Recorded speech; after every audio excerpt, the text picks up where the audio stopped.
Милан аскак, көне, сәнді қала. Жаңа бағыттар мен трендтер дәл осы жерден бастау алады. Бұл қаланың сәулетті ғимараттары ата-бабаларының даналығының айнасы. Бұл даналықтың көлемі басты айналдырады. Біздің кейіпкеріміз де қызықтырған дәл осы.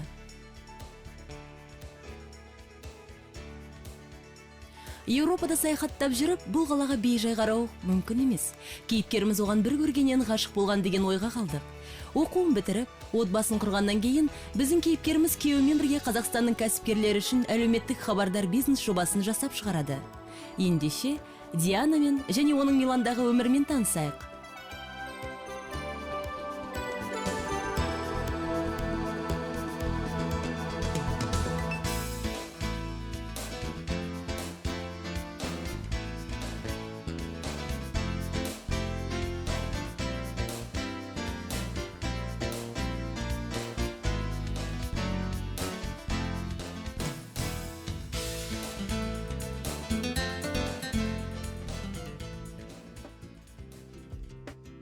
Решили с подругой попутешествовать по Европе, проехались по всем...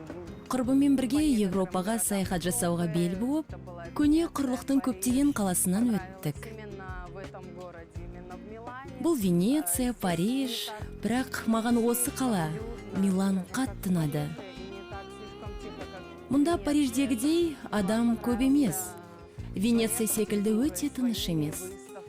Милан маған сәулетімен, өзінің көрмелерімен, мұражайларымен, опера және балет театрларымен ұнады.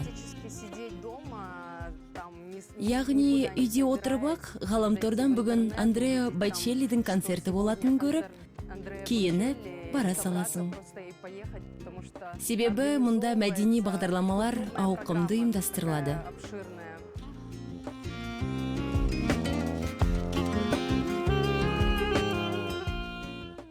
Біздің кейіпкеріміз өз қаласын қатты жақсы көреді.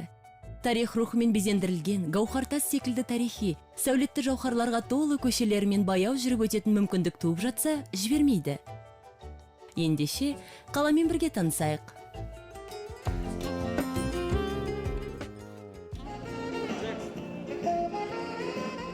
Жалпы бұл қалада күн сайын болса да, көшеде серуендеп, осындай кішкентай концерттерден ләззат алып жүруге болатынын жақсы көремін.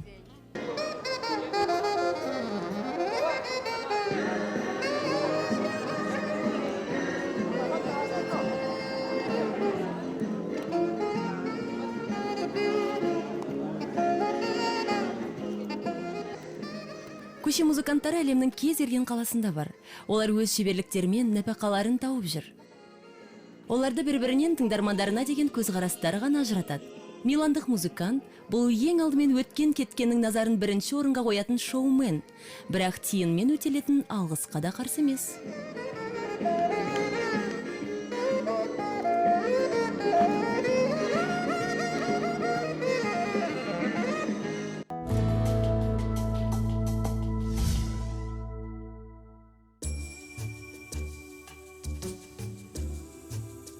Кейіпкеріміздің жолы ол үшін және басқа да миландықтар үшін өте сүйікті жерден басталады. Бұл Милан бастауын алатын орын. Ал Милан Дуомо алаңынан басталады.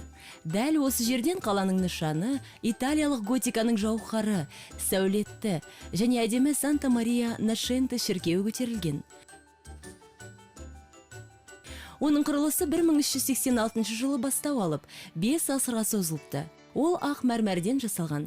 Бүгінде көлемі жағынан Еуропада 4-ші орын алады. Расымен де, оның көлемі таңғалдырады. Ұзындығы 158, ені 93, ал биіктігі 108 метр.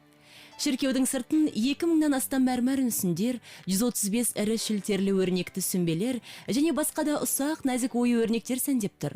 Осылардың арқасында шіркеу салмақсыз, жеңіл сияқты болып көрінеді. Ең ұзын сүмбеде алтын жалатылған, қоладан құйылған, биіктігі 4 метр Мадоннаның ескерткіші орналасқан.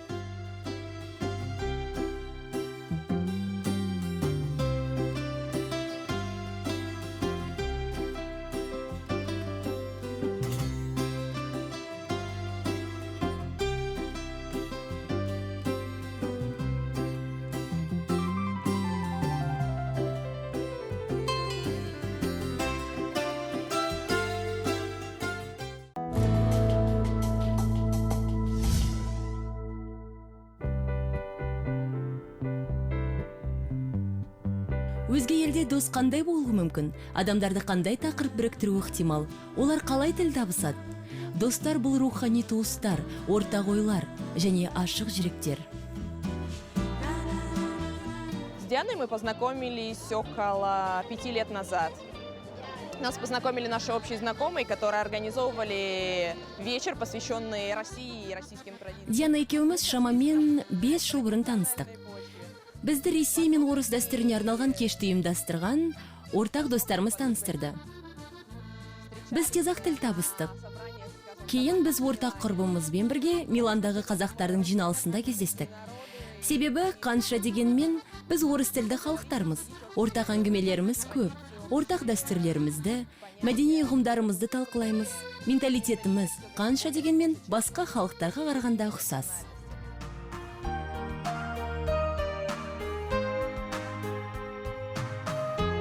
Диана өз елінің нағыз жанашыры, тіпті өз отанынан қашықта жүрсе де, Қазақстандағы маңызды және өзекті оқиғалардың бәрін біліп отырады. Қазақстанда Астанада өтетін Экспо 2017 орасан зор іс-шарасын қолдап, көпшілікке дәріптеу мақсатындағы кішкентай болса да, маңызды акцияның ұйымдастырушысы, жасырын көшбасшысы және идеялық шабыттандырушысы осы Диана.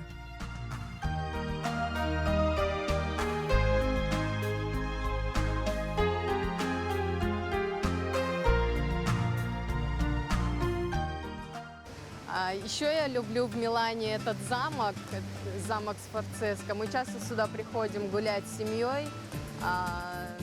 Миланда осы қамалды жақсы көремін. Бұл Франческо қамалы. Біз мұнда отбасымызбен жиі қыдыруға келіп тұрамыз.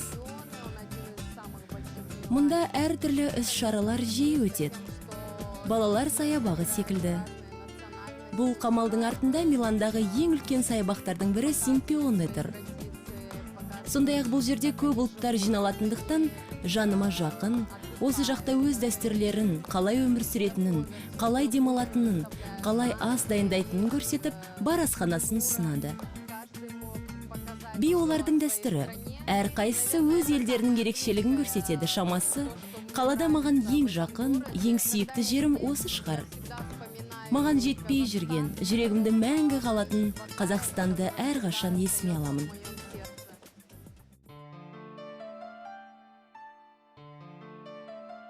Миланның әрине өз саябақтары да бар. Олар өте көне және оларға қатысты өз тарихы, өз аңызы мен ертегілері бар. Ол сізді жазда ыстық күннің аптабынан қорғап, самал желмен бойыңызды сергітеді. Біздің айтып отырғанымыз Симпионы саябағы. Бұрындары құрылып, кейінірек ағылшын кейпіндегі ландшафттық баққа ауыстыру үшін қайта жоспарланған. Талдардың, саяжолдардың, көпірлердің, бұлақтардың, жасыл көгалдар мен су бұрқақтарының көркем үйлесімі. Қазір осы жерде таңғажайып ертегідей орындар, еліктіргіш оқшау бұрыштар пайда болды. Бұлар саябақты қаланың ортасындағы нағыз алқапқа айналдырып жібергендей. Бұл аудан, яғни саябақ пен қамал миландықтардың арасында өте танымал.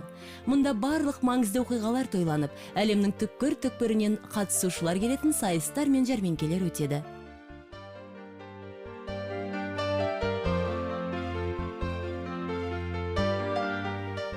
Міне үйге де келдік, қош келдіңіздер, түрлетіңіздер.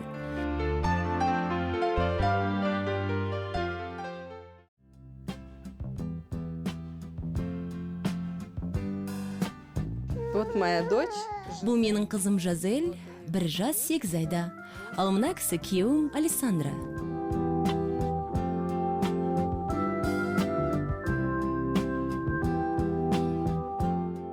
Өз өмірін Миланмен байланыстыруға бел буған кейіпкеріміз әртүрлі жағдайларды қарастырады. Бірақ бәрі тиімді есепке беріле салмайды. Болашақ күйеуімен болған ғаламат кездесуі Диананың алдағы тағдырын анықтап берді. Негізі, біздің кейіпкерімізді Миланда өз отбасы ұстап тұр. Дәл осы ғана оны қолдап, дами түсуге талпыныс беріп, үйдің ұйытқысы қылып отыр. Диананың шырайлы және жайлы үйі ғажайып та әсем жерде орналасқан.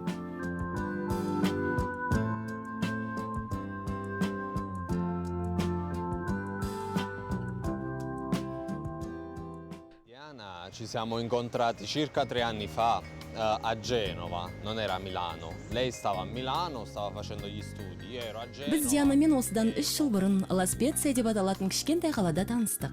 Ол Портофиноның жағалауында орналасқан. Диана саяхаттап жүрді, ал мен теңіз жаяу әскери күштерінде жұмыс жасайтынмын. Ол кезде Диана Миланда тұрып жатты, сол жақта магистратурада оқитын. Алғаш кездескен сәтте ақ сол қызға үйленетініме сенімді болдым. Бір аптадан соң оған ұсыныс жасадым, бірақ тойды ол университетті бітіргеннен кейін ғана өткіздік. Тойдан кейін бірден Қазақстанға бірінші рет жол тарттық. Маған жалпы мемлекет пен қазақ халқының қонақжайлығы қатты ұнады. Олар рухани тұрғыда бізге италиялықтарға қатты жақын. Біз секілді мейірімді, жылы жүзді және қонақжай. Сондықтан ол жақтан достарды өте тез тауып алдым. Біз Қазақстанға достарымыз бен жақындарымызды көріп тұру үшін жылына бірнеше рет барып тұрамыз. Сондай-ақ Рождествода жыл сайын Неапольдегі менің туыстарыма қонаққа барамыз. Баламыз қазақ және италиялық тегін білу үшін бар күшімізді саламыз.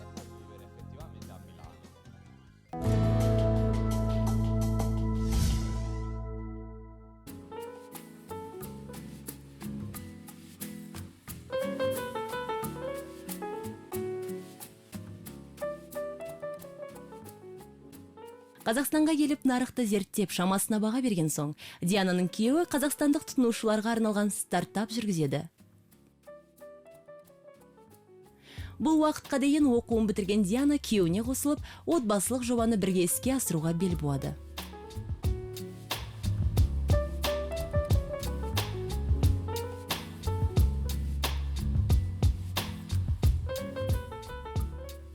Диану я знаю как человека достаточно активного, открытого, которая стремится всегда развиваться и в поисках каких-то... Мен Диананы өте белсенді, ашық адам ретінде білемін.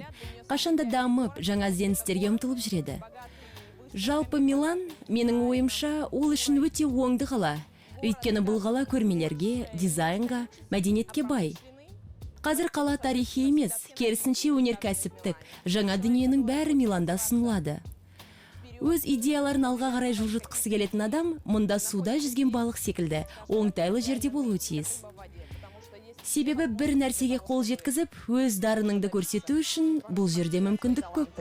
Работа, так как сейчас она не связана никак с творчеством. Жұмысым қазір шығармашылықпен байланыспайды. Бірақ мен магистратураны осында бітірдім, ол маған көп көмектесті. Потому что именно там нас научили всем менеджерским качествам, всем качествам. Себебі барлық менеджерлік қасиетті, басқару қасиетін, істі қалай жүргізу керектігін, оны осы дәрежеге қалай жеткізу керектігін үйреткен оқу ордасы. Мұны кішкентай табыс деп те атауға болады. L'idea è partita di aprire il sito in Kazakistan perché abbiamo notato che Сайт ашу идеясы Қазақстанның қазіргі ғаламтор нарығынан пайда болды. Менің байқағаным, хабарландыру сайттары негізі жеке тұлғаларды тірек қылады. Компания үшін ашылғандары өте жоғары айлық өтемді қажет етеді. invece quelli là offerti dalle aziende avevano dei costi esorbitanti. Біздің сайтымызда компаниялар өз қызметтерін және тауарларын тегін жариялап, өсіріп шығара алады. Оның үстіне негізгі бетке жариялайды. Бұл үшін олар ақшада төлемейді. Мысалы, жұмыс жасап, сонымен қатар біздің сайтымыз арқылы тауарлар сатып алып, оны ешқандай шығынсыз сататын адамдар бар. Бұл өте қолайлы деп ойлаймын. Егер қалап жатса, өздерінің сайттарына тікелей ауысатын сілтемені салып қойса да болады. Сондай-ақ біздің сайтымызда хабарландыру іліп қойғандарды әлеуметтік желідегі топтарымызда ілгері жылжытып отырамыз. Олар сатылымда қосымша мүмкіндіктер береді. Қазір көп адамның әлеуметтік желілерде отыратыны құпия емес қой. Жобаның ашылғанына көп уақыт бола қойған жоқ. Бірақ бүгінде 6000-ға жуық тіркеуден өткен пайдаланушымыз бар. Мужа я поддерживаю в этой деятельности, помогаю ему, как и Күйеуімді бұл қызметте қолдаймын. Жаңа маркетингтік стратегияларды ойлап табуда көмектесемін. маркетинговых стратегий, так и поддерживаю цель, которую нужно. Сонымен қатар қол жеткізіп, одан табысты жоба жасап шығатын мақсатты қолдаймын.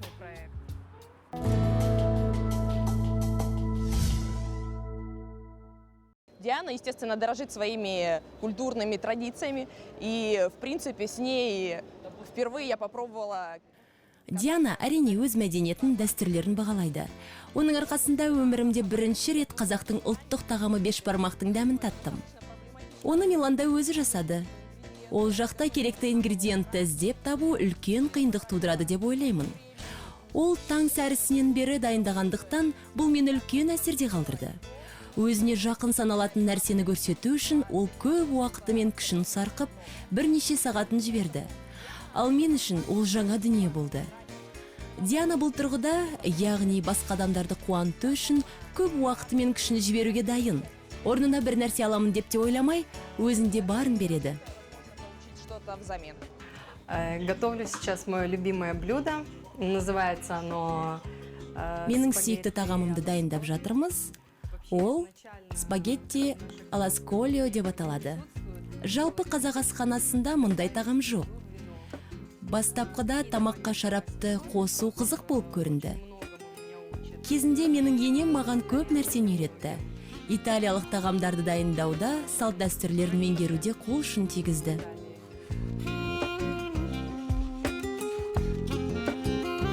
Біздің кейіпкеріміз италиялық асхананы тиісінше оңай қабылдап, тез жақсы көріп кетті. Енді ол күйеуінен айтын сүйікті тағамдарын қуана әзірлейді. Бұл оңай емес, бірақ тамақ дайындауды жақсы көретіндер үшін ең маңыздысы оны әзірлеуде ешқандай шектеулер болмауы тиіс. Cucina di mia moglie è veramente deliziosa, soprattutto perché in poco tempo. Жұбайым дайындайтын тағамдар өте дәмді. Ол италиялық асхананың тағамдарын мейрамханағыда әзірлеуді үйренді. Ал кейде тіпті одан дәмдірек болып шығады. Бұл өте керемет, әсіресе ұзақ жұмыс күннен кейін жылы және жайлы үйде отырып, дәмді үй тағамымен рахаттану бір ғанибет. Мұны мен ғана емес, біздің үйге келген достарымыз да, қонақтарымыз да байқады. Итальянские традиции мы здесь соблюдаем. Ездим каждый год на Рождество. Біз мұнда италиялық дәстүрді сақтаймыз. Жыл сайын Рождествода оңтүстікке, күйеуімнің ата-анасына барамыз. Әрине, сүйікті немерелер үшін олар шыршаны безендіріп, сыйлық дайындап қояды. Жыл сайын сол жақта мейрамдатамыз. Көктем жақындағанда Қазақстанға барып, Наурыз мейрамын атап өтеміз. Яғни біз Қазақстанда тойланатын барлық дәстүрді бұрын ол түсінбейтін. Қалайша 4 сағат бойы отырып алып, шай ішіп, әңгіме айтып отыра беруге болады деп таңғалатын. Бұл біздің дәстүріміз деп түсіндіретінмін. Қазір ол бізбен бірге тойлайды, Жазель де қасымызда. Енді біз бәріміз шайды сағаттап ішеміз.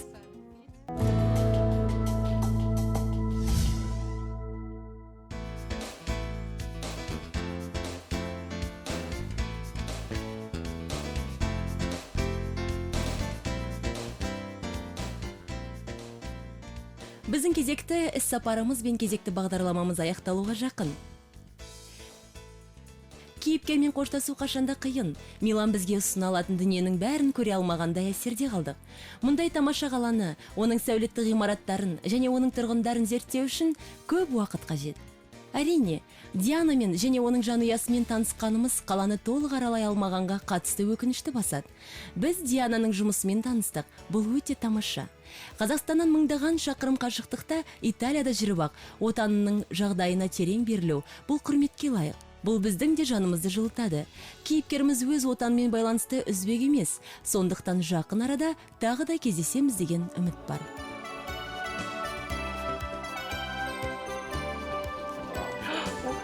Үлкен рахмет. Әрине, осындай керемет кейіпкерлеріміздің жүрегін отаны жылытып тұру үшін өзіңізбен алып келген сыйлықтарымызды ұсындық.